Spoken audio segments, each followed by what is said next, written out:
महत्त्वाची बातमी, मुख्यमंत्री देवेंद्र फडणवीसांच्या हस्ते सुरेश धस यांचा मतदारसंघ असलेल्या आष्टीमध्ये विविध विकास कामांचं उद्घाटन करण्यात आले। या कार्यक्रमात जोरदार शाब्दिक फटकेबाजी करण्यात आली। सुरेश धस यांनी देवेंद्र फडणवीसांचा उल्लेख बाहुबली असा केलाय। आमची दुसरीकडून कुणाकडूनच अपेक्षा नाही, मिळणार भी नाही। फक्त आणि फक्त देवेंद्र बाहुबलीच हे देऊ शकतात, दुसरं कोणी देणार नाही।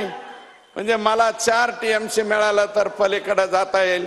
देवेंद्रजी, एक किस्सा आठवला मला की आपण जेव्हा मुख्यमंत्री म्हणून ते तुम्हाला बाहुबली म्हणतात, खरं तर तुम्ही आमच्यापेक्षा ज्येष्ठ आहात, नेते आहात।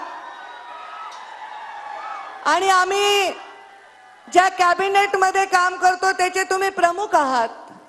तुमच्याविषयी आदर भावच नेहमी येतो, पण आज ममत्व भाव येतोय, कारण ते तुम्हाला बाहुबली म्हणत आहेत।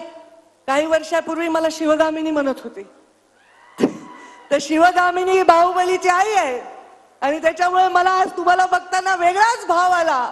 2019 मध्ये पूर्ण बहुमत येऊन सुद्धा तुम्ही राज्याचे मुख्यमंत्री झाला नाहीत। जनादेश तुमच्या बाजूने होता, पण पहाटच आमचा जनादेश चोरून नेला। ज्या प्रकारे आपल्यावर राजकीय आणि कौटुंबिक जीवनातून उद्ध्वस्त करण्याचे कटकारस्थानं राखली गेली, रचली गेली, परंतु आपण कुशाग्र बुद्धीने जो संघर्ष केला ना साहेब, तोडच नाही, बिनजोड पहिलवान मानतात, तो बिनजोड पहिलवान आहे तुम्ही। या कामामुळे ज्यांचा उल्लेख या तालुक्यामध्ये आधुनिक भगीरथ म्हणून होणार आहे, असे आपले लोकप्रिय आमदार सुरेश अण्णा धस।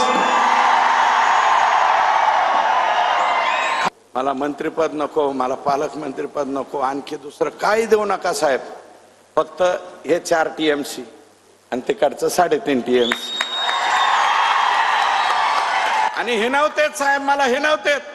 याचं काय मुख्यमंत्र्यापाशी, याचं काय मुख्यमंत्र्यापाशी? मला म्हणते तेरे पास क्या है, तर मी म्हणतो मेरे पास देवेंद्र फडणवीस साहेबाचा आशीर्वाद आहे।